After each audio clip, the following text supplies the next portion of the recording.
Hey everyone, how are you doing today? So I figured I'd go over a couple of things that I've had going on right now and what I've been thinking about going on into the future. So we're gonna show what it takes to open up and run a machine shop in 2025 and the things that I've battled over 2024 and what are some of the obstacles that you're gonna cover that you're going to come into, and then some of the obstacles that you're going to easily come into even though things look really hard in the very beginning. So I'm going to go over basically what it takes, how much space you need, electrical options, as well as can you do it on your own and do you need a CNC machine. So we'll go into this video in depth. Gonna try and keep it roughly 25, maybe 35, 40 minutes. And I'll show you each machine and I'll talk about each machine a little bit. So let's go ahead and get started.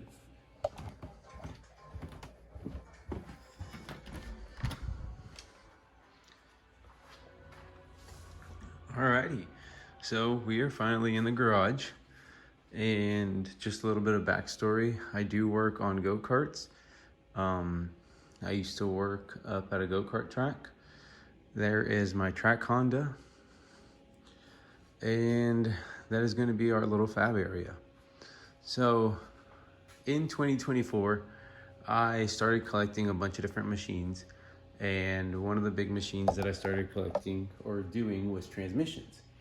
And when I started doing transmissions, I found that a lot of older transmissions, especially for these Hondas, they're starting to get worn out or unavailable.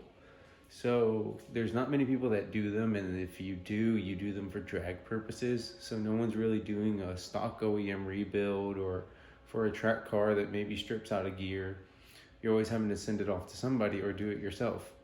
So with me being so close to Red Atlanta, I decided in myself to just start working on transmissions. And I had worked on some prototype crazy F1 style transmissions in Vegas, and now I'm working on just regular Miata transmissions and Honda transmissions. But this is a go-kart. It's a 4-stroke LO206 go-kart on a DR chassis. It is actually driven by a 70-year-old plus old man. And here are a bunch of gears that he runs, a spare clutch, and a couple other neat parts. For the Honda, I don't know if I've ever talked about the Honda, which I probably never have, but interior is S2000 seats.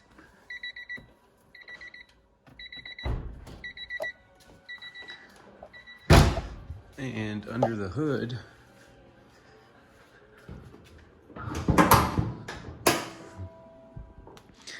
is a B16A JDM out of a 92 to 95 Honda Civic EG, and I run full AC.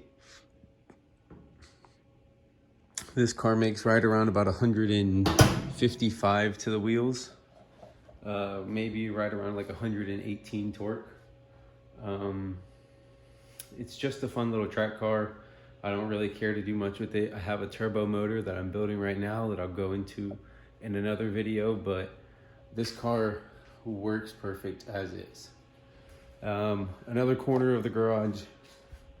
This is going to be mainly like all of the shop tools, any specialty tools, chainsaws, lawnmowers, weed whacker, electrical bag, that's that green duffel bag at the very top, my race suit for when I go track riding on my motorcycle, some race boots, jack stands, and some couple other miscellaneous things like O-rings, cotter pins, and such.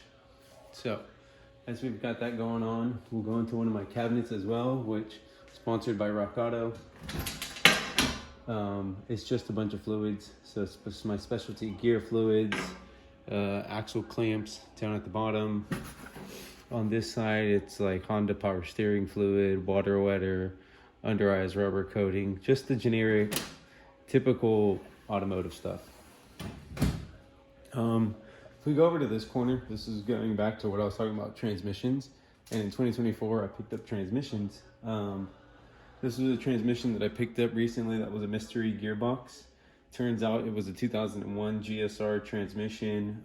Everything was good on the inside. It's missing a couple things like detent springs and detent spring balls, as well as the bolts, but those are easily obtainable. This is a D series transmission that I'm rebuilding for a 91 CRX SI. The internals are going to be right over here in that box, and then there's some more in that box as well. So, getting into the bigger thing, which is what this whole video is about, which is the 2024 plans. I'm sorry, 2024. How 2024 plans went and going into 2025. Sorry for that long pause, brain farted.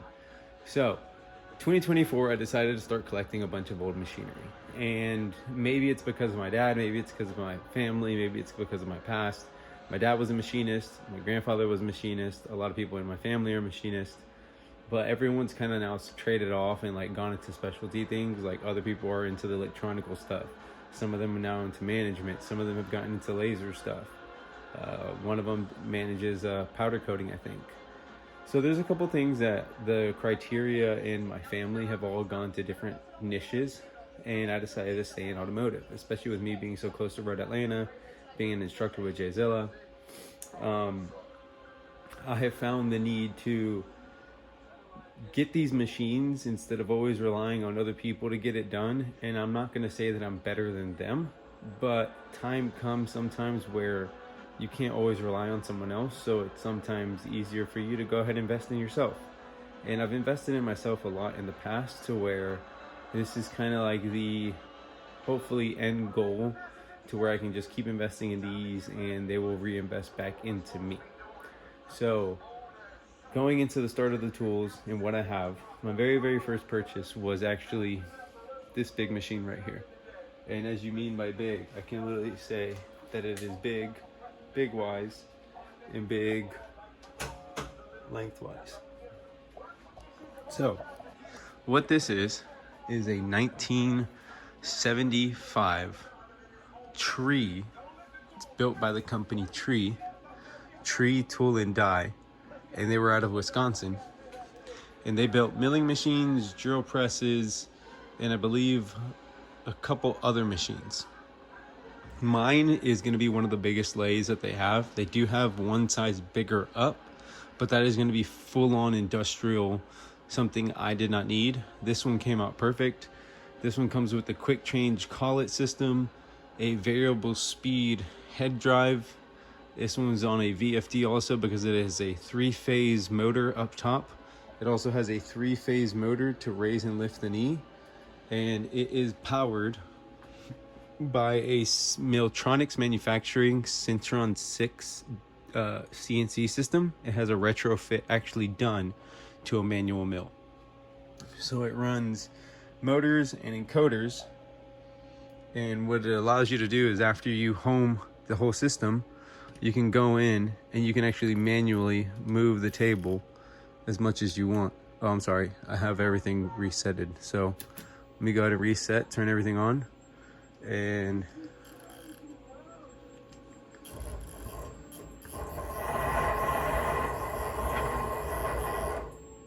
if I hit the X, you can see how the X moves and the table moves. So let me go ahead and unlock those. You can manually open up and turn off the encoders so that you can actually come over and manually turn and move the table itself if you ever had to. The mill itself, I turn it on with the VFD. Go ahead and hit forward. It spins in a forward cut. I can raise the speed with the knob. Raise the speed. I can get it to roughly right around 2900 RPM, and I really don't need to do any more cuts higher than that. It runs off of a quick change collet system, where, let's see if I can do this one-handed. Might be a little tricky. Oh, there we go. So I unlock that, pull that out as much as I can, and then what I would do from here is I'll pull down or pull down on the lever. Yes, pull down on it, and it sometimes likes to get stuck in there, so I keep a little tool, but it comes in and out, and once it gets freed up, just because it's been sitting for a couple days,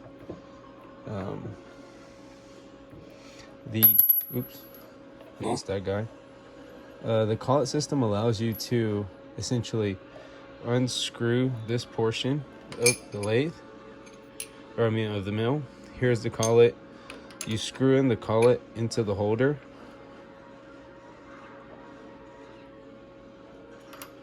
Stick in your tool.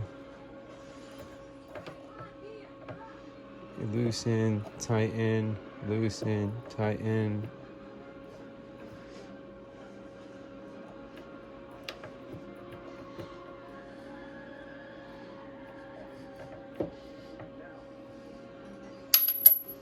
Oops. Okay, you guys get the point. I will deal with that later. It works off of a quick change collet system. It's very hard to do it one-handed, but once I get two hands, I can do it very easily.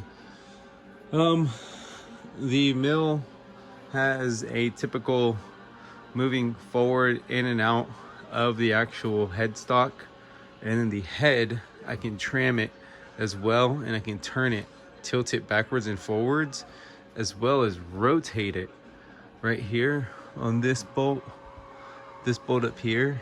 As you can see right here on this dial, I can pitch the head at a angle, so I can do 45 degrees each angle as well, and I can also bow it out 45 degrees if I really needed to.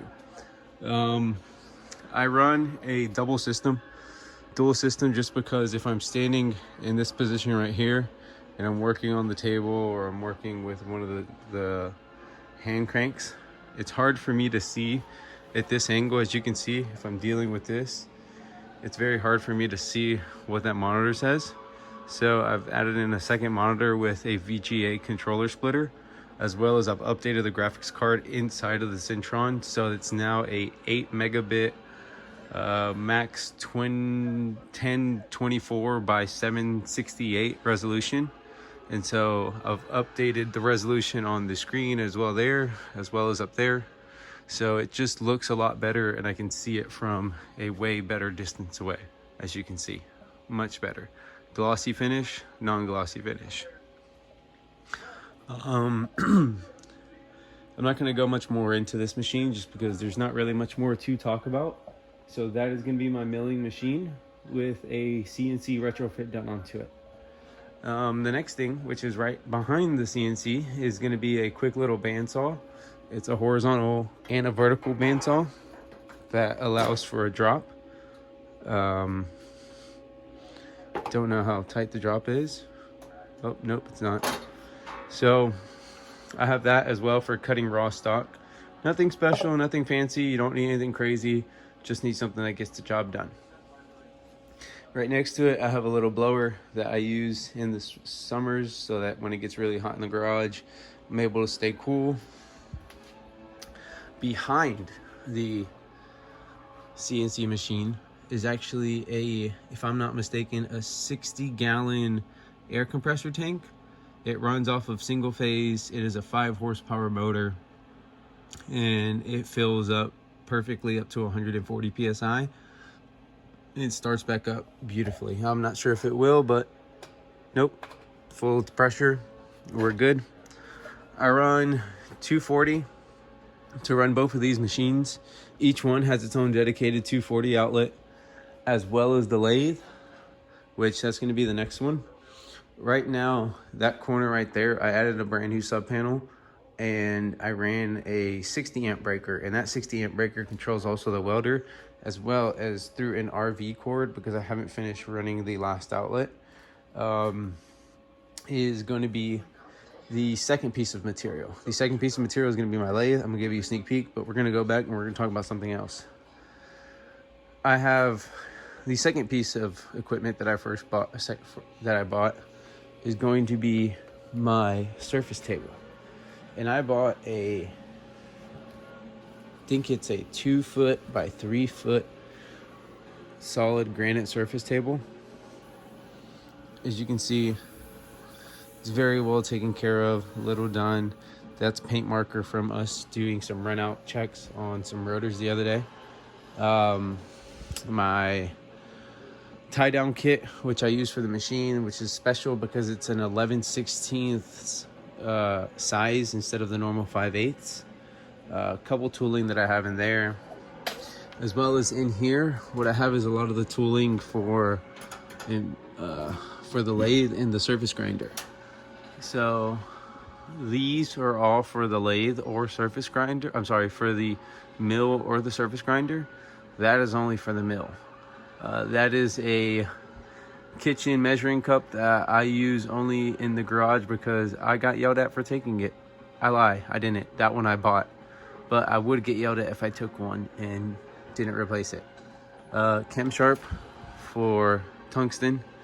One of the best things you could ever buy if you're terrible at sharpening.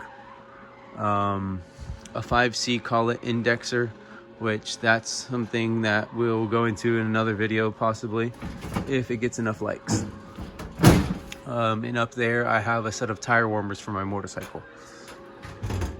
So that's one cabinet that I have stored, as well as my 2 welding masks, TV with some Fast and Furious, just because I really haven't seen this one yet.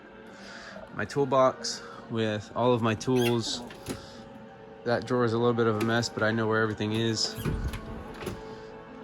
That one's missing some a toolbox that I have out. A lot of my wrenches, a lot of pliers, miscellaneous and such. And then big guns. Gotta have options, gotta have things. Now this toolbox, this is my machining toolbox. This is my machinist toolbox. This is the one that I use for all my machine work.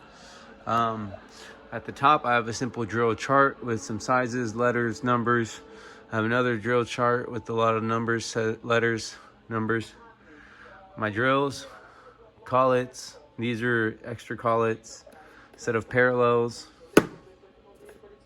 Oh, I have a set of parallels in the truck. Some Tapmatics, some cutting fluid, some mechanic in a bottle, a repair kit, some trash bags because you never know what you need. I have taps and dies, as well as chamfer bits, tap sockets. In this one I have all my center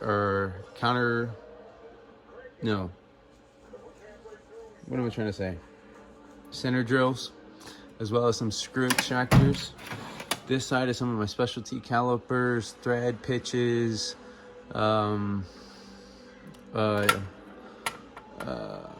feeler gauges, and some other little pokey bits, and a center punch. Here is going to be where all of the money is spent in a machine shop. Is going to be in your end mills, is going to be in your tooling, is going to be in what can you do with what you have. And I have a variety of tools, variety of spiral flutes. Here are some of my 1, 2, 3 blocks, V blocks, angle blocks, some center finders, or edge finders, I mean, some other collets, some more end mills, another drawer full of end mills, some needles, because you never know when you need to have a needle. This drawer in particular is the easiest, more plain and simple drawer. A JDM flare, and paint markers and Sharpies. In this drawer I have some dial indicators, some punches, some more angle blocks. I believe that's another indicator. I'm sorry, micrometer. In this drawer we're gonna have taps. That's going to be all NPT and British MPT. A lot of this, if I'm not mistaken, is all my standard stuff. So everything here in this drawer is all standard, because what I have down here is metric. So metric. reamers. I have reamers in all different sizes. I even have a case that makes the really nice sound of. Anyways, but yeah, reamers. Can't never have enough reamers.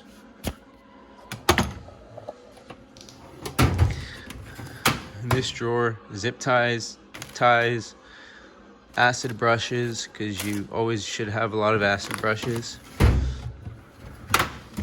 More specialty tools, some more thread inserts, some specialty some more dial indicators, test indicators, sanding stone that I use on the mill. So whenever I'm getting to work, just to deburr material. And then there's gonna be more miscellaneous taps and bits and sockets and whatnot. And down at the bottom, I believe it is just leftover, carbon stock. So just random things that you find in a machinist garage. So that's part half. Now we're gonna get into the last two actual machines that I have. The first one that you can see is right behind me, but we'll talk about that one last. I have a second air compressor just for emergency purposes. This one runs off of 110. The big one in the back runs off of 220. That one's just for quick work. The other one's for real work.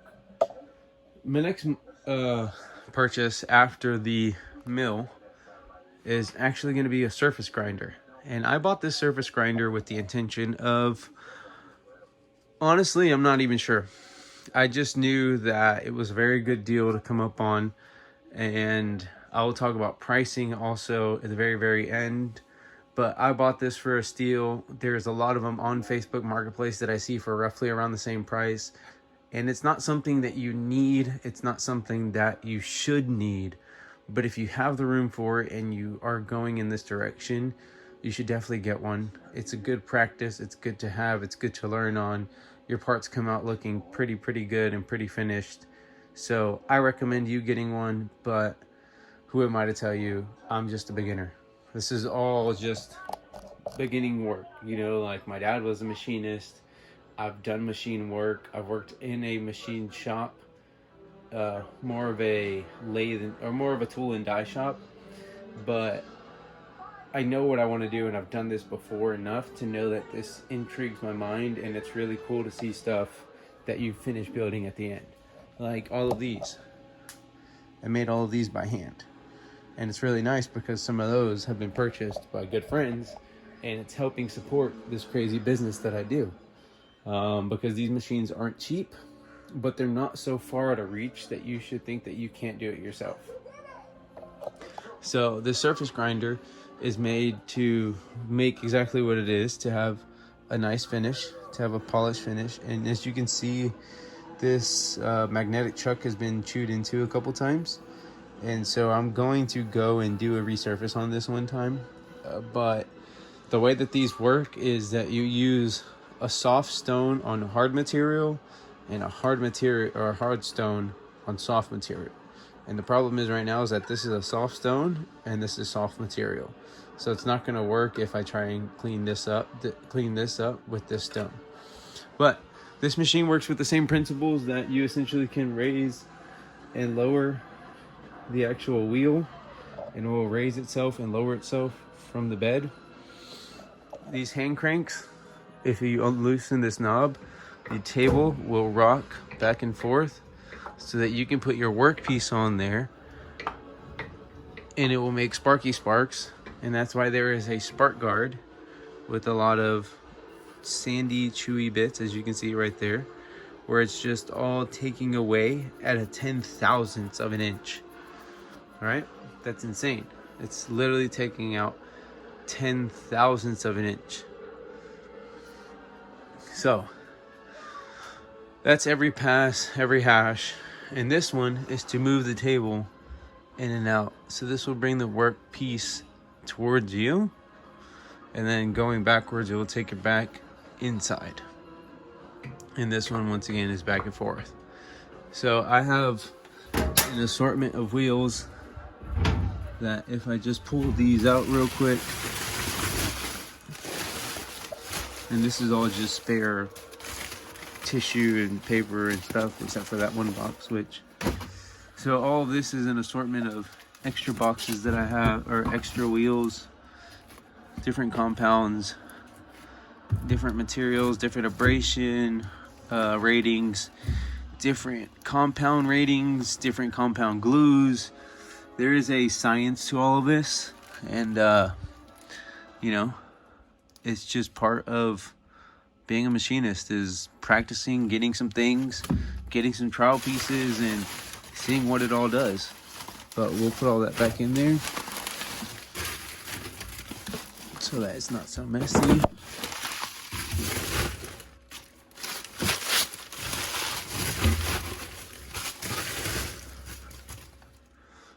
All right. Parts washer.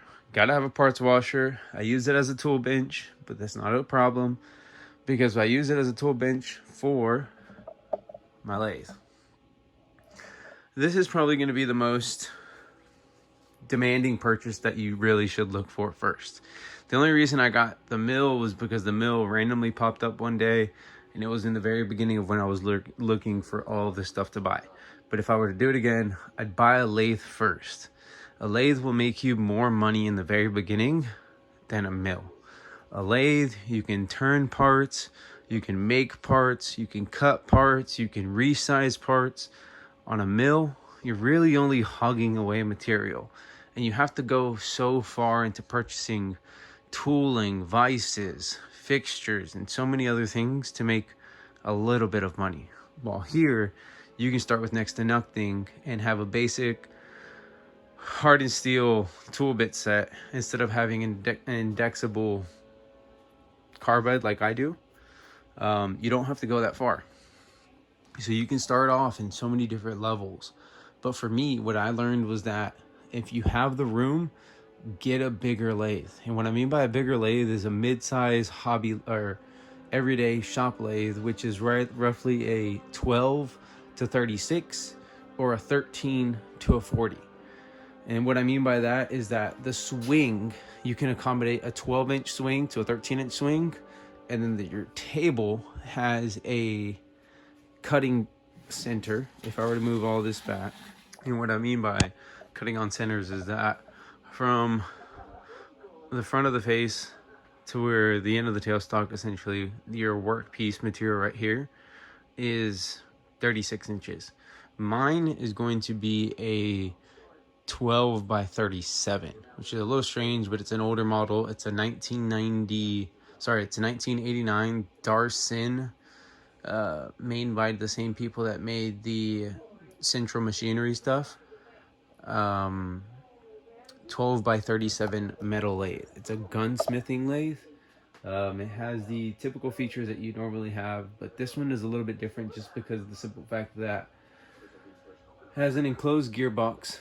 So everything on the inside, all the gears, it's all sealed, and I actually resealed it the other day. I'll see if I find a picture and can just throw it up in here while I'm talking about all this. It has a quick change gear, so I can actually rotate that. So there it's in low, there it's in high, as well as select different gears. So gives me that option, threading either from left to right or right to left, which this is normal cutting. Power button, jog. If I hit the jog button, make sure the key is always out. Spins the machine. It tells you your power's on. Let's see what else. So quick change gears for threading operational purposes. It likes to get stuck. All right. So for threading, you have all these options. You can either do it through the lead screw or through, I'm sorry, it's not the Acme screw. This is power feed. So this is going to be the power feed, or you can do it through threading, which you're threading, you're going to come over here and you're going to use this, which engages 2 half nuts on the inside in there. And let's see.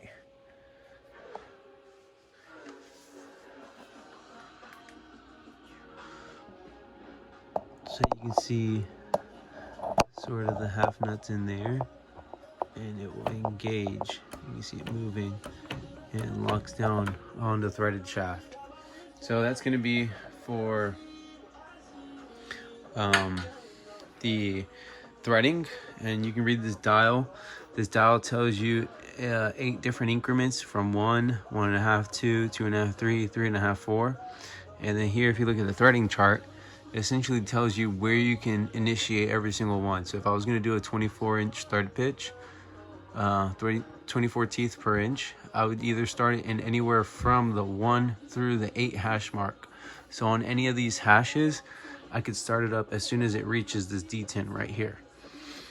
If you see 1 through 4, you can only use the big numerals. So 1, 2, 3, and 4. You can't use these middle hashes or it will start in the wrong spot.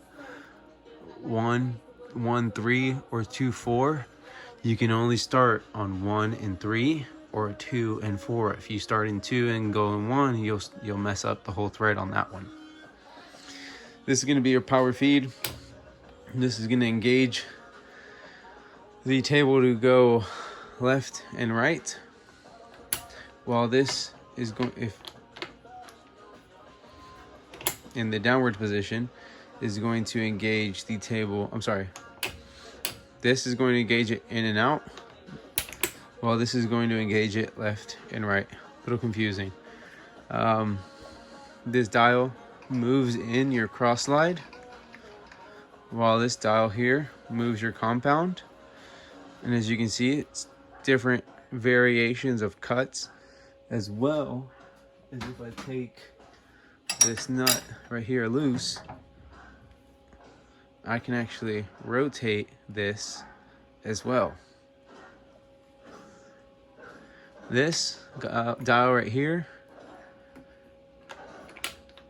moves the whole saddle.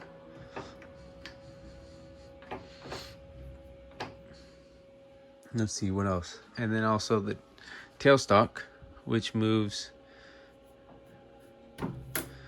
in and out. This is a live center. So I will squeeze this and put this on a piece of workpiece, and this will sustain the weight while I'm cutting on this end, so that it's not just a little stick that's just bending and being pushed. It actually has support from the back side as well. Alright, and as I was saying, in this room right here, or this little cupboard, cabinet, I carry raw stock material, which is some aluminum, some stainless steel rod, some brass rod, my live center, as well as some extra tools that I carry down here. And then in this one, I carry my Frejoth, some whey oil, some more tooling bits, and then a brush and a funnel.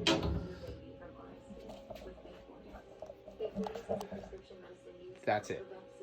That is going to be everything that it takes to essentially get what you need to start running a machine shop. And what I mean by running a machine shop is by buying these materials, spending some time on your own, and learning what your tools and things do.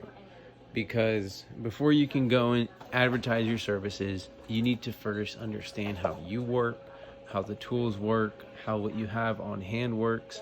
And I didn't realize I was still wearing this on my head. Yeah, I looked silly for a second. So I will tell you now what I spent on all my machines. On the mill itself, I spent $1,200 on the mill. I've spent probably right around $600-700 more in accessories. So we're gonna say that one's right around $2,000. The surface grinder. I spent $400 on the surface grinder as a whole, and it runs off of 110, so it doesn't even run off of off of 3-phase or 220. It's a single 110 outlet, runs off of off your regular wall socket. The grinding wheels, I've spent right around $200 to $300, so I'd say right around $750 all in. The lathe, I purchased the lathe for $1,000. I've probably spent roughly another $350 also. So we're right around, let's just say the $1,500 mark after taxes. For all three of my machines, I've spent less than $5,000. That means you too can also, if you do a little bit of searching, a little bit of digging, have a little bit of patience, and you just keep scouring marketplace and travel, like for the mill, luckily it was right down the road, so I only had to travel about 25 minutes. But it was the rigging to get that mill into this garage, into this location, into its spot, and I did it all on my own. The lathe, I had to travel 3 hours for the lathe over to the Tennessee border. It was a really good deal because it was Christmas time, and some people want to get their things out of their way. The surface grinder, that one was going to be over in Stone Mountain side, right around the Conyers area, which is about an hour drive for me. So all these tools can be obtained by you as well. So don't lose faith if this is something that you're thinking about, this is something that you're wanting to do. And if you have questions, ask. Like when I first got my mill, I had some issues with my mill, and I had a buddy who was more of a CNCist, and he was able to give me some pointers, tell me where to look at, tell me what advice I need to really focus on instead of just going gun-ho and buying a big expensive CNC machine with no clientele, no way of producing money, and how are you going to pay your expenses? Because at the end of the day, that's going to be the biggest thing, is your expenses.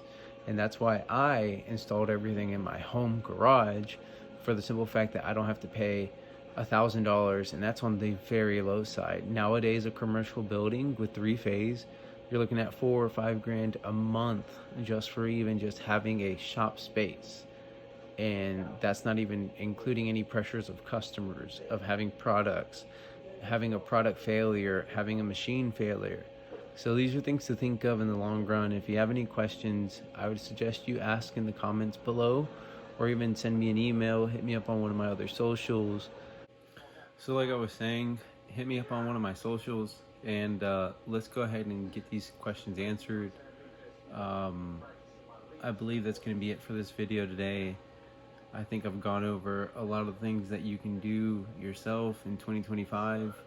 I wish you the best of luck, and I wish myself the best of luck, because I hope that this actually grows and it's a lot more than what this is in a coming year. So best of luck, and let's do this. Happy machining.